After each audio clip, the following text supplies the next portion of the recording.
11 o'clock. Yes, the PGA will be here in a couple of minutes. Okay, thank Couple you. of minutes, thank you.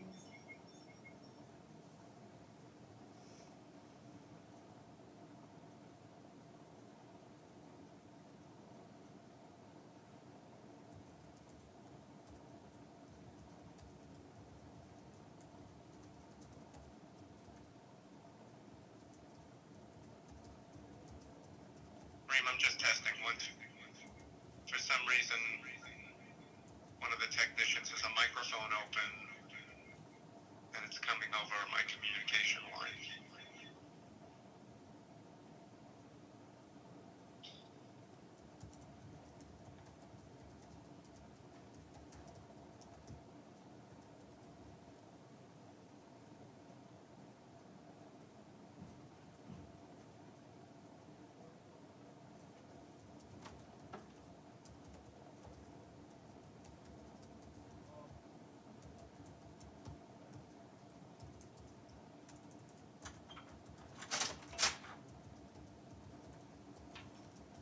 Hello.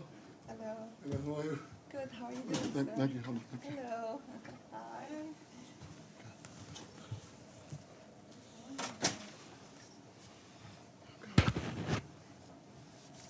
Should I have it? Should I have it? Adam, Yes, Reem. yes, the PG is here. Okay, stand by. Okay, thank you. You gotta have it in because it's conference.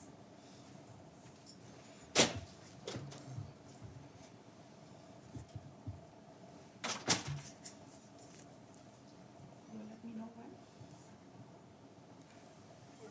How are you?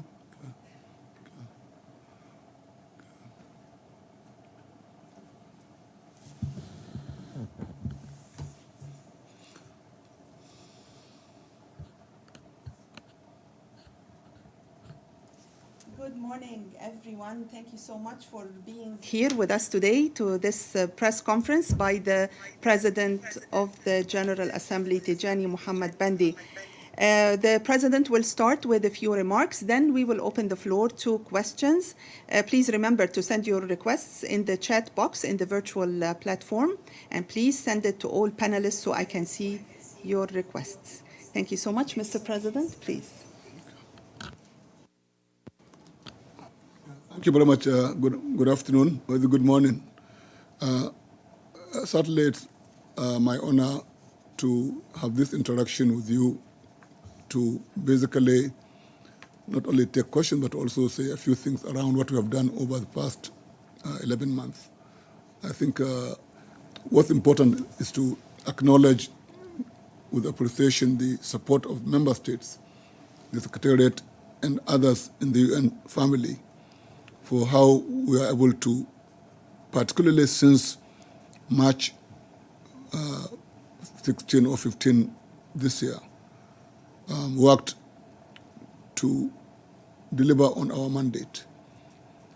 I think the fact that we have been able over the period of the lockdown to have over 70 resolutions and decisions taken under silence procedure, which is a very creative way around the issue of lockdown to guarantee continuity of business of the United Nations General Assembly in particular, and to also allow it to interact with other organs of the system, I think is important, and we thank member states for this.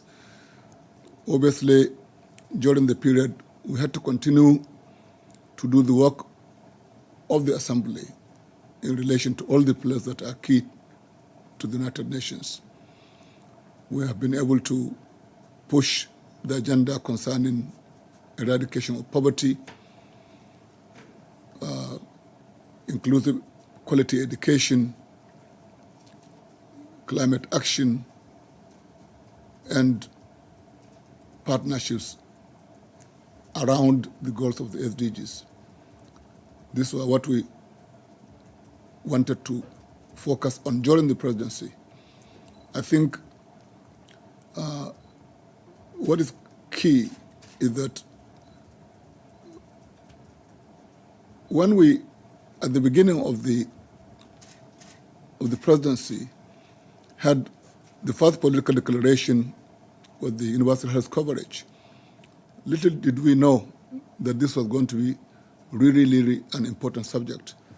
And not long thereafter, you could see the importance of universal health coverage to the work of the world. And now the Assembly has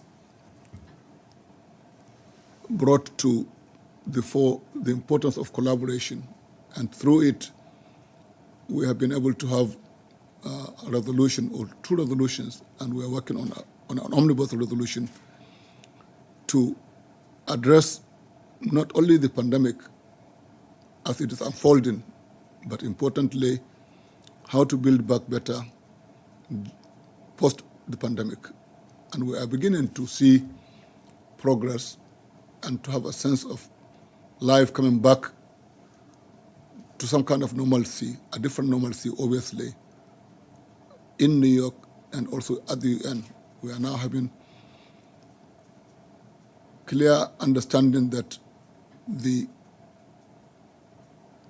75th session will start through a hybrid mode, both virtually and also in person.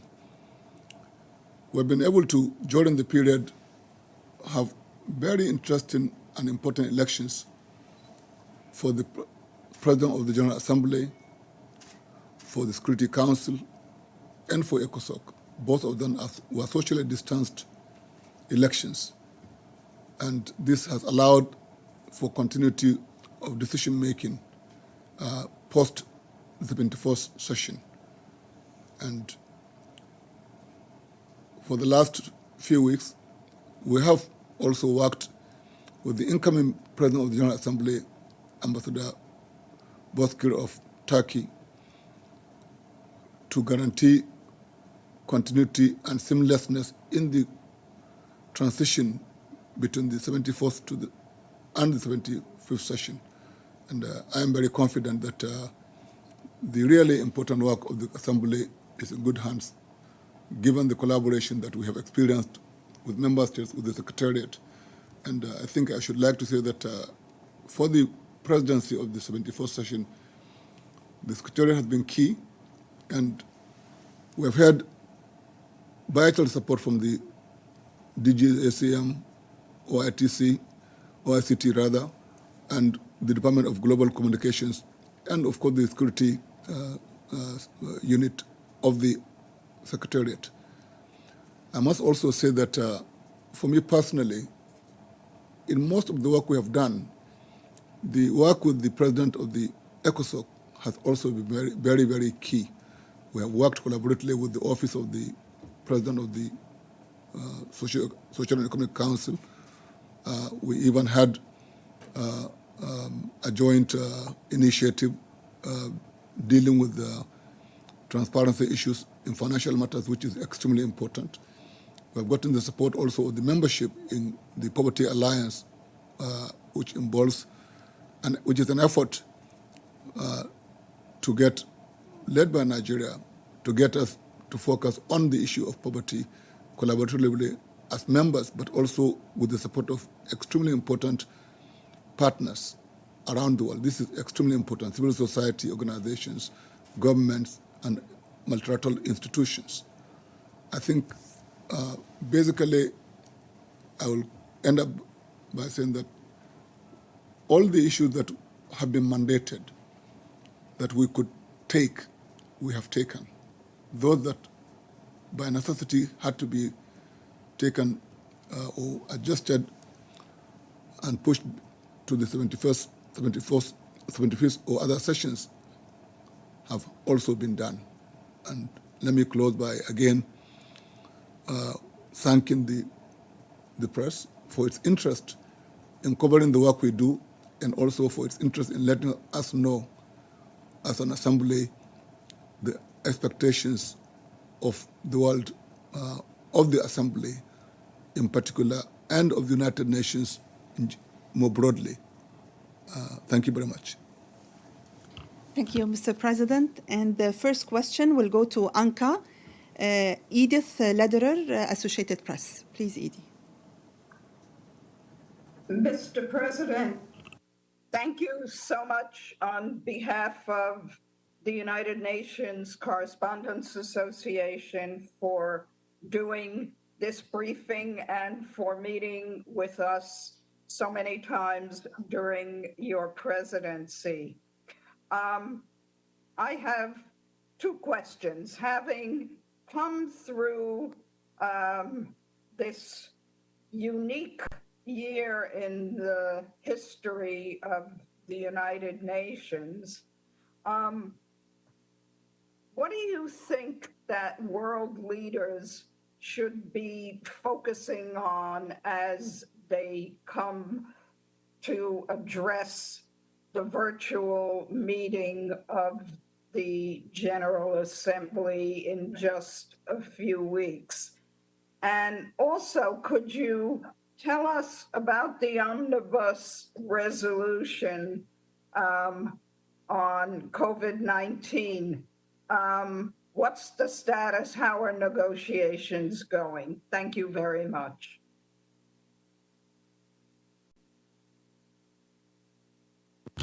Well, thank you very much. I think I'll be brief.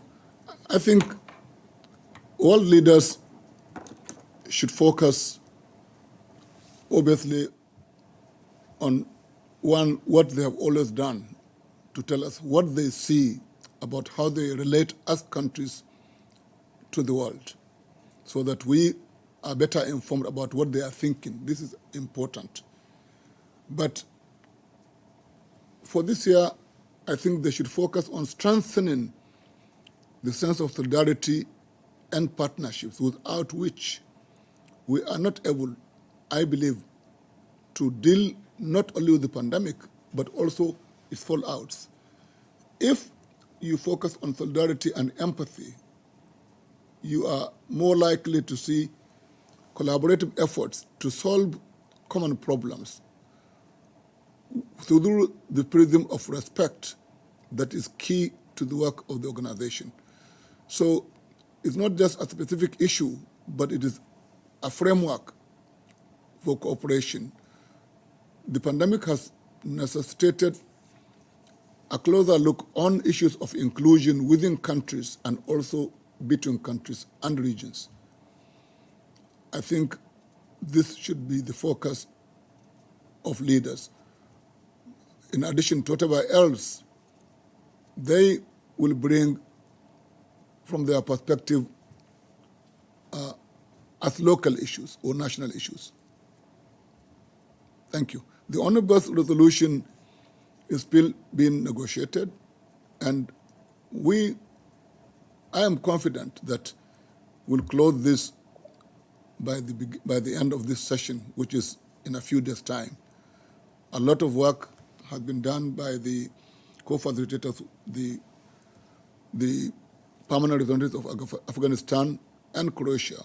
They have had a lot of meetings to try to get everyone on board on the important questions to allow us to have something focused on COVID and the fallout of COVID. I am confident that before the end of the presidency, we'll have the resolution passed, I believe, by consensus. It was hard work for the members, but in particular for the leadership of the co-facilitators. Thank you. Thank you. We have a question from Pamela Falk, CBS.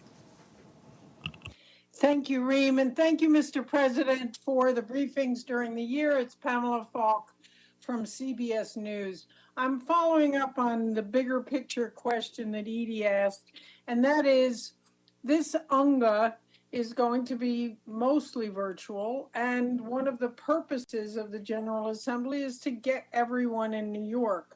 Can you explain the importance, even virtual, of the UN General Assembly, and mainly because, and include the fact that trending on Twitter right now is defund the UN? Explain why it's important as an institution. Thank you so much. Big picture question. Thank you very much. I think coming to New York each year by the heads of state and government is important to send a message of the possibility of promise and importance of world leaders coming together as important partners, as equals, to discuss problems of the world and to thereby begin to address them. And this year, this will happen in that most delegations will be led by heads of state and government from afar. And statements can be read by permanent representatives because it's not a fully virtual meeting, because it was a hybrid meeting.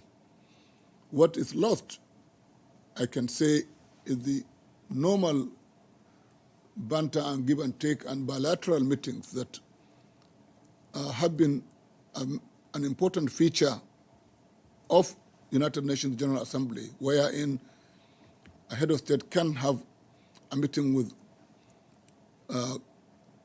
peers, maybe 10, 15, even 20, that would otherwise not have been possible if not for the fact that the platform of the UN has brought them here. I think I do not know of a concerted effort to defund the UN, frankly, but I do know a lot of people have raised a valid question which has been addressed, which is to get the United Nations to focus on value for money and to be more transparent and to reform. I think these are valid demands of the global community that we serve. And in response to that, there have been ongoing reforms in the Secretariat, which is in this particular case key in terms of delivery of what has been agreed to. There have been also efforts to have the General Assembly also work better in terms of how it works and what it should do. There have been efforts that we are still witnessing relating to conversations that have not gone to the extent people have wished for. This is the issue of reform of the council.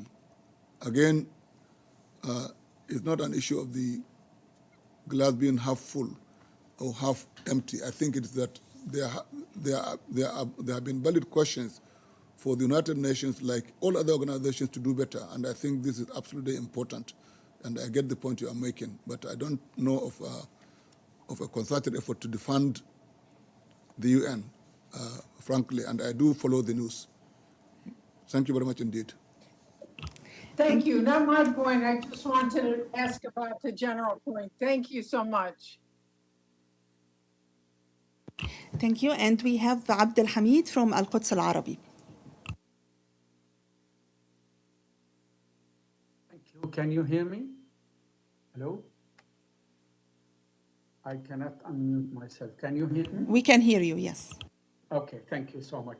Thank you, Reem. Thank you, Mr. President. It was a pleasure working with you and seeing you often during this 74th session. My question, Mr. President, about also the big picture. There are so many countries now don't believe in multilateralism. There's so much violation of international law. There is so much of the Security Council to address global crises, like the case in Libya, Syria, Yemen, Iraq, and others. And we have seen some countries also turning their back to international law, like India decided to annex Kashmir. Myanmar is continuing with its massacres of Muslims there, Rohingya Muslims. China is also abusing their Muslim population. Where is the world going, sir? How do you see the United Nations? If there is no respect to international law, if big countries like the US decide to grant the Golan Heights to the Israelis and to issue this bargain of century, which annihilate the question of Palestine and their rights, And yet the UN, the voice of the UN was muted, especially the GA, which represent the world more than the Security Council.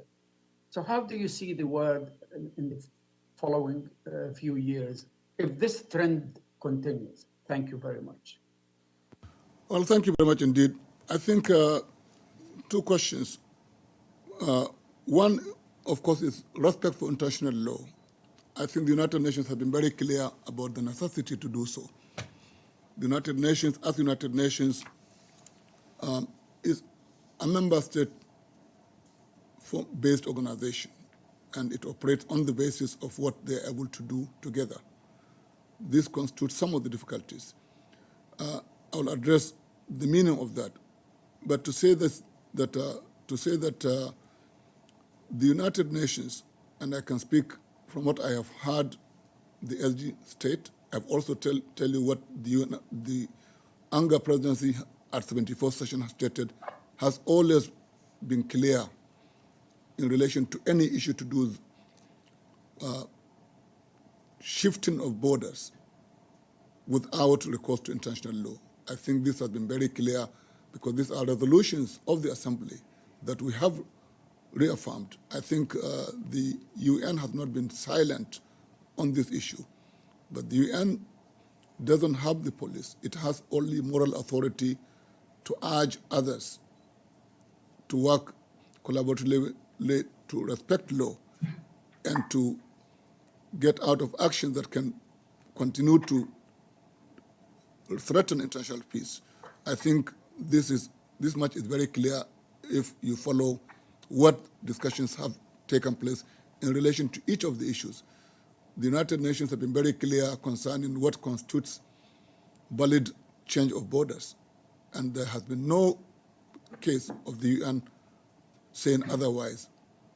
Rather, what you address is the issue of difficulties, and I think your point is well taken, especially when countries that are extremely important to the health and security of the world at times behave more nationalistically.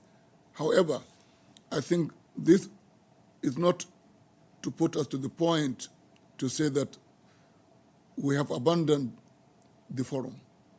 We have not abandoned the forum. And I can imagine if we had abandoned the forum, the amount of chaos that we have already would have seen that is far beyond our worst fears.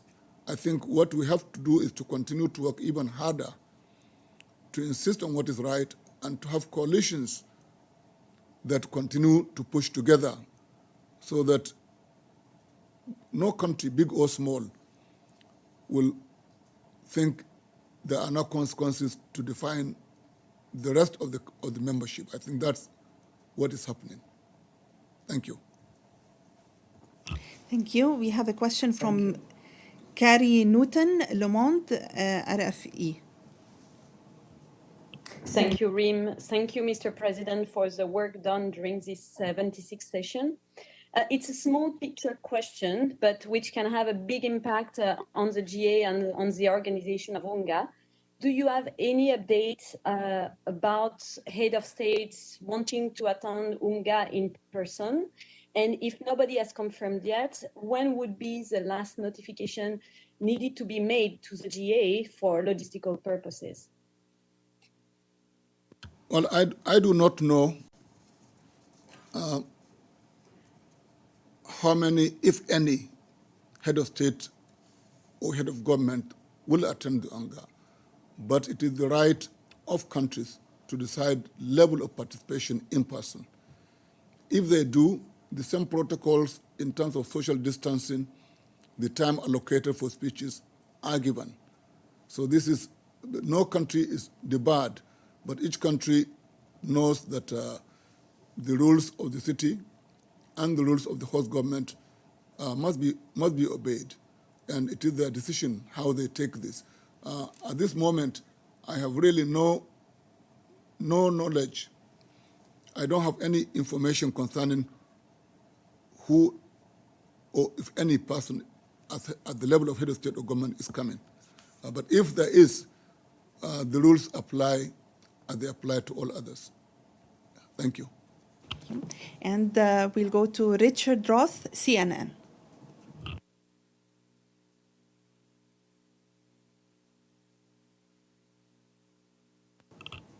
Richard?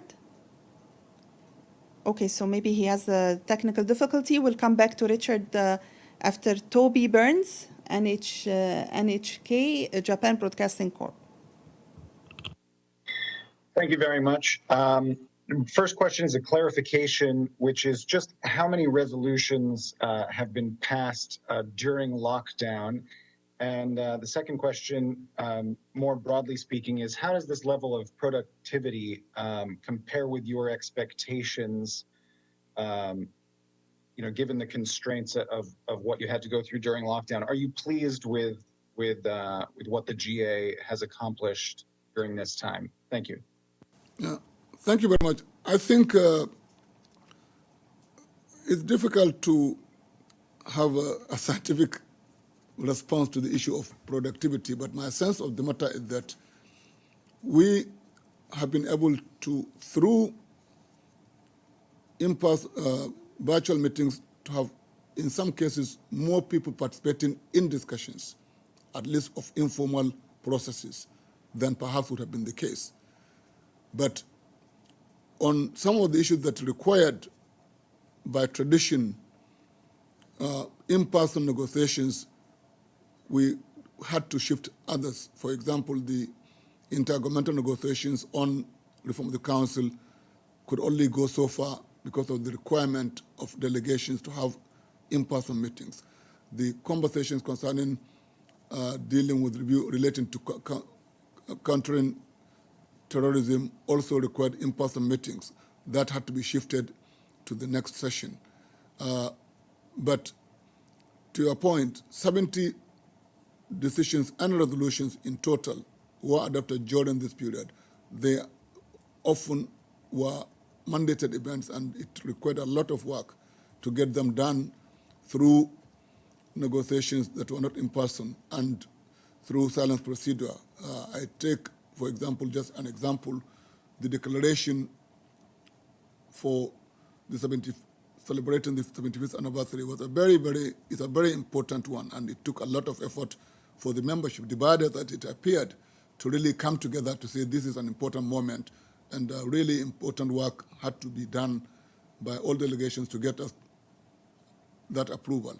So yes, the expectation for some processes would have been better met if we had in-person meetings, but by and large, a lot was achieved, far more than was initially expected, because when the lockdown started, there was panic. But once we made a decision that the work of the Assembly had to continue, then we found means to do what we could do. Thank you. Thank you. And we'll go back to Richard Roth. Maybe he has some technical difficulties, but we'll try again. Richard? Okay. So he said that he will send the question, the written question. Okay. Yes, he said, what is your opinion, Mr. President, of the effectiveness of recorded tape speeches without a live audience? Well, I think it is the whole question that all of us had to deal with.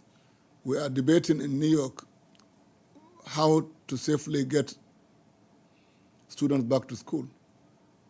And nothing is like it had been. And obviously we are used to a mode of delivery. That wasn't possible. But we had to continue to deliver the best we can, and that is continuing. So what exactly is a taped message? It's a message that somebody cannot deliver personally, but it is his message or her message. And what is important is that in the message, we find the person's understanding of global events and even solutions to them. This is what we're able to do.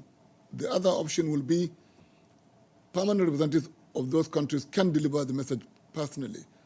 But what obviously we said in an earlier question, in a question an answer to an earlier question is that the give and take of delegations also meeting bilaterally to deal with issues, I think that has not been, that has been lost in some way. And the vibrancy of in-person meetings around the assembly, around New York, obviously that is also missed. But the option not to have what we could do was not something we considered. We just had to do something, and that's what we can do. And I think, I'm sure that when Ambassador Boskir takes over, you'll see activity around continuation of in-person where possible, and progressively as the situation improves, other things that will happen as mandated for the 75th session will be in person, and the vibrancy will continue to improve as the situation allows. Thank you. And we'll turn now to Kenji Yamaguchi from Kyodo News. Thank you, Reem, and thank you, President. I have a question on the nuclear ban treaty. Now the treaty needs only 6 ratifications to go into effect. What do you expect this treaty to perform once it goes into effect? And what do you want the nuclear states to do to achieve the world without nuclear weapons? Thank you. We couldn't, the voice was not that clear, Kenji. If you can repeat it slowly or maybe write it down, we'll try one more time with audio. Yeah. Would you repeat the question, please? Yeah, and now the treaty, nuclear ban treaty, needs only 6 ratifications to go into effect. What do you expect this treaty to perform once it goes into effect? And what do you want the nuclear states to do to achieve the world without nuclear weapons? Thank you. Well, thank you very much. I think many states, as you know, are signing onto the issue of total ban on nuclear weapons. But we have not yet achieved the number required for it to come into force. A lot of work is going into this. The commitment of the membership is to really a nuclear weapons-free world. From the very beginning, this is the object. There are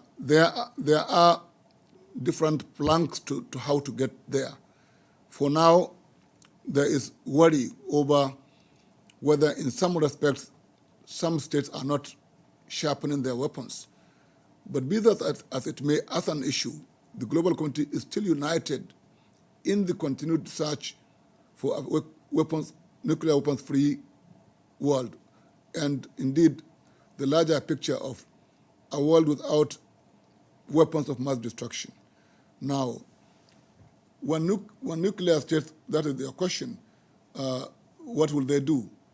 Well, obviously it is our hope that because they are members of the same global community, that they see the importance of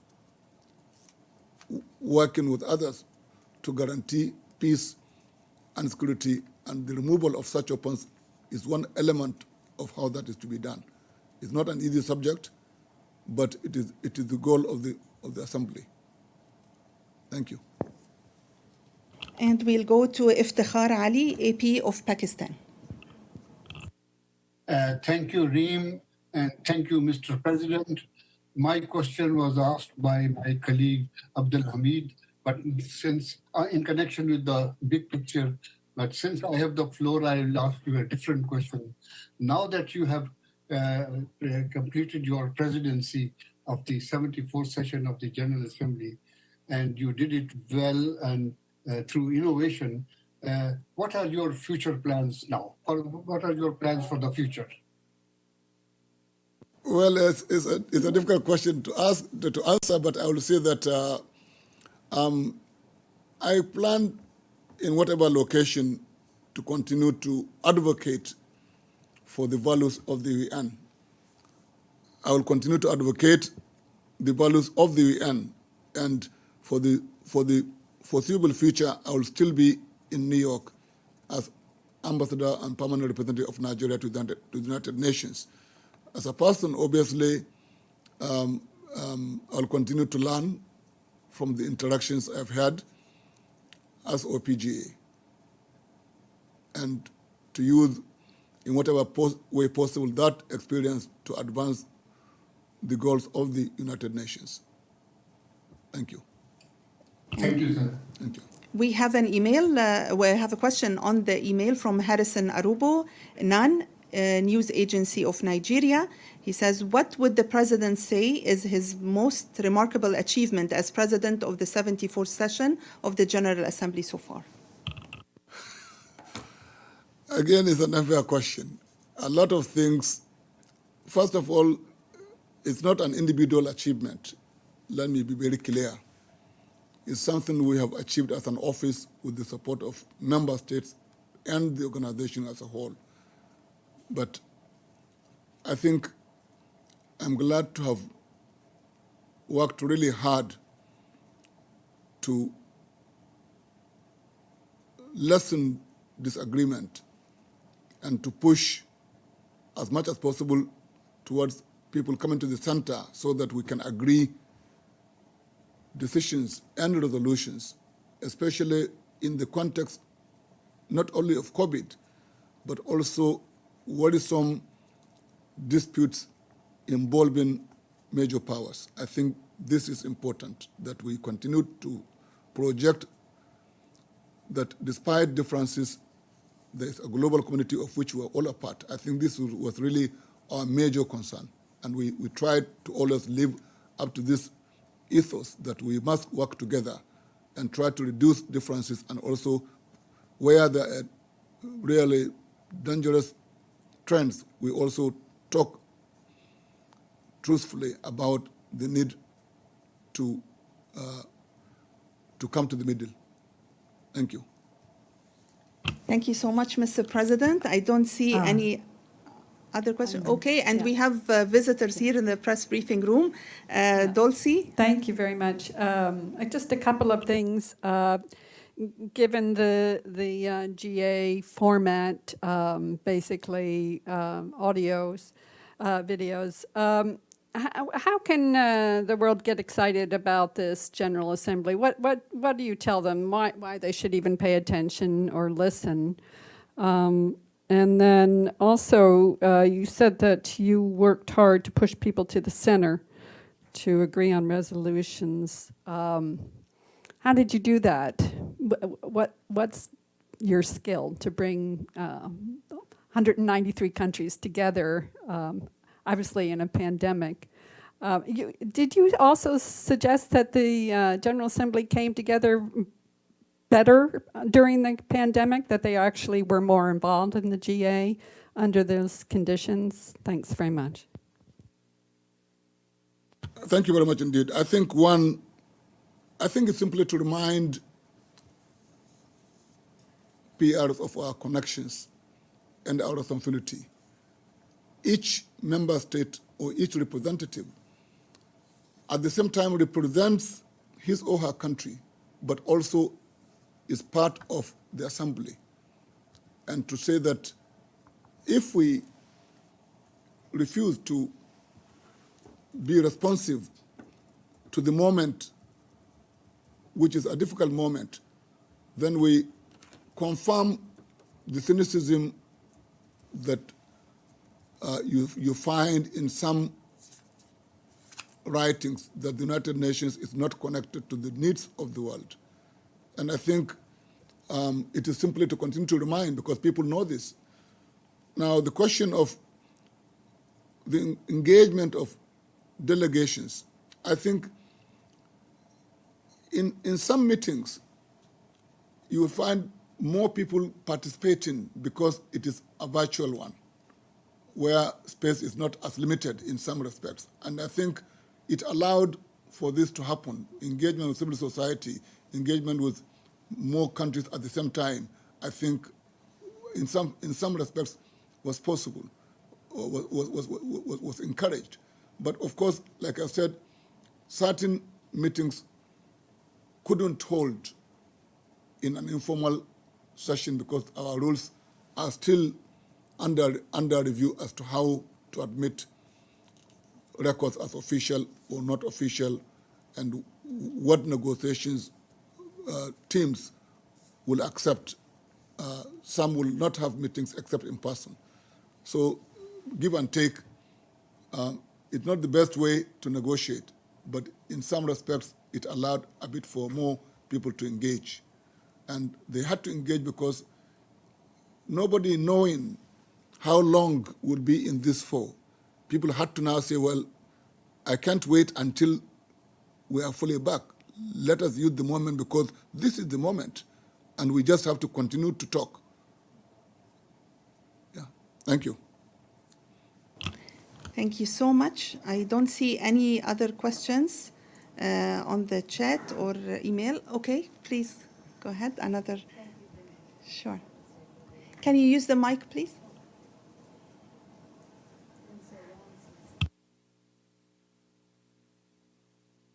Yeah, Carla Stay, Global Research. As you're the president of the General Assembly, I assume, and I'm very sorry I came late, I didn't have information about this, that you would be dealing with issues that the Security Council would not be dealing with, which would, in a certain sense, enable you to raise issues that are not on the agenda of the Security Council. So I was just wondering, and you may already have addressed this, I have two questions. We read almost daily about migrants drowning in the Mediterranean, many of whom come from Africa, from countries that were basically destroyed by actions, in fact, that the UN had authorized. I'm thinking of Libya and Resolution 1973, which was supposed to improve the human rights situation, but in fact made it disastrously worse. Now people are desperately trying to make lives for themselves elsewhere because they can't do it in Libya. And yet there are so many European countries who were involved in the attack on Libya, who are refusing entry to many of these migrants. And day after day, we read about ships capsizing. Now, as far as I know, Italy and some other countries are refusing to allow the ships to even dock at their. Will this, and the same thing, by the way, is going on in Latin America, where many countries where the U.S. has intervened to destabilize democratically elected governments are now unlivable, and so the migrants are trying to come to this country, which contributed to the destruction of their countries, and they are being forced back. So this is a pretty horrific situation where nobody's taking responsibility for having destroyed the lives of many people in Africa and Latin America. And now, when they are desperately trying to survive, they're being pushed back. That's question number one. Is this going to be raised in the General Assembly? And question number two, since you are not bound by the restrictions of the Security Council, will the Democratic People's Republic of Korea be permitted to speak about the devastating impact of the sanctions that are being imposed by the Security Council? I've raised this issue many, many times. I find the Western European countries to be absolutely tone deaf and refusing to take responsibility for the so-called unintended consequences of the sanctions. And the General Assembly would seem to be the perfect place to raise this issue, since no one in the Security Council is willing to confront this.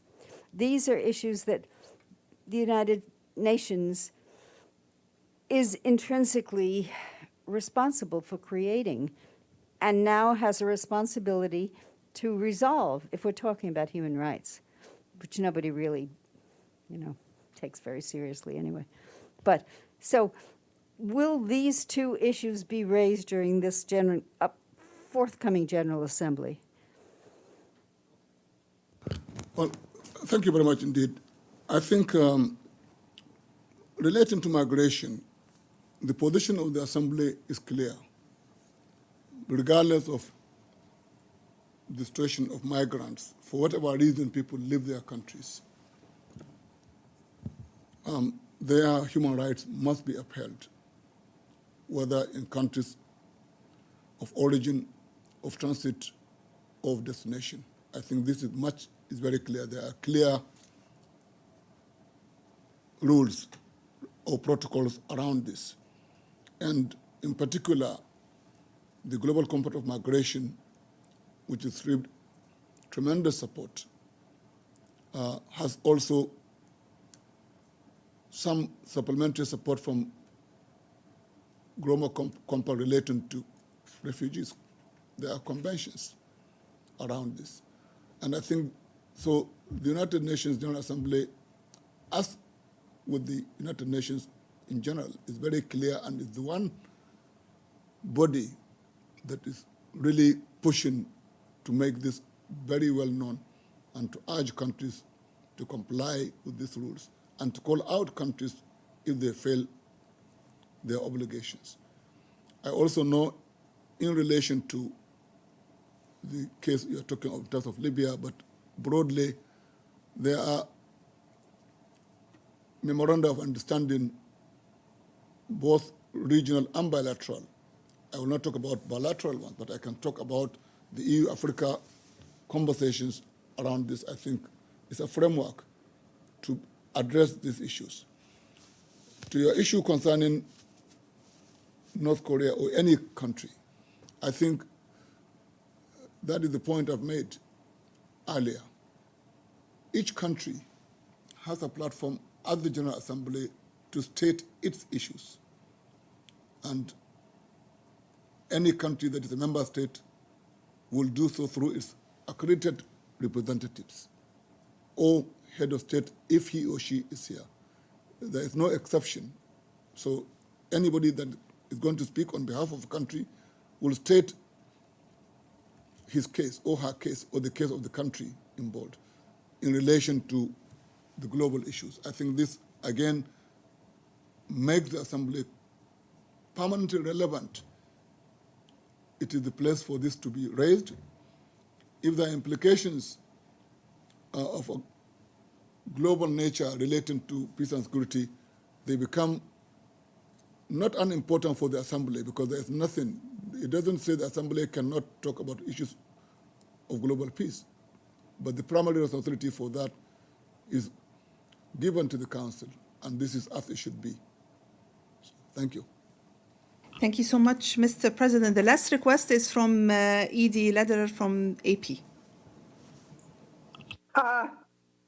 Thank you very much, Reem. And before this press conference ended, while the President is still here, I would like to thank you on behalf of the United Nations Correspondents Association for really doing a terrific job this year and being so available to all of us. And we hope we'll see you around when we're all back in the Department of Global Communications. Thank you. But I think, Thank you to Ricky. okay. Yeah, well, I think just to also say that I should thank you for your interest in the work we do and in also linking individual human beings around the world to the work of the Assembly, including letting us know where there are issues we should focus on because of your connection to the grassroots as well. Thank you for your support. Thank you so much, Mr. President. Thank you so much, Edie, for the kind words. Thank you, everyone, and for being here with us today. And Stefan will start at around noon, so please stay online. Okay, thank you so much. Take care. Thank you. Thank you, Reem. Thank you. Thank you. Thank you. Well done. Congratulations. Thank you so much. Thank Thank you so much, well done. sir. Thank you. Okay, we'll get my stuff in. Thank you. Thank you.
So that's it. We're not connected.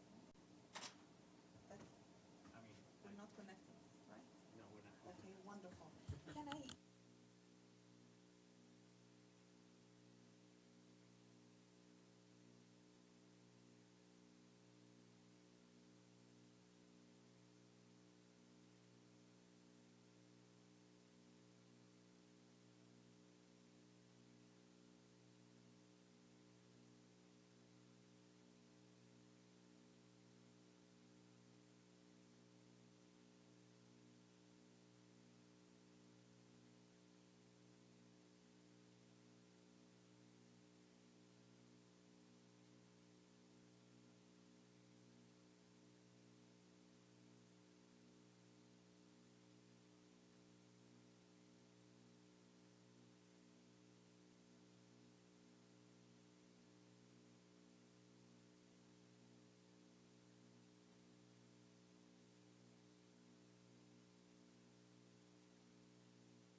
This meeting is no longer being recorded.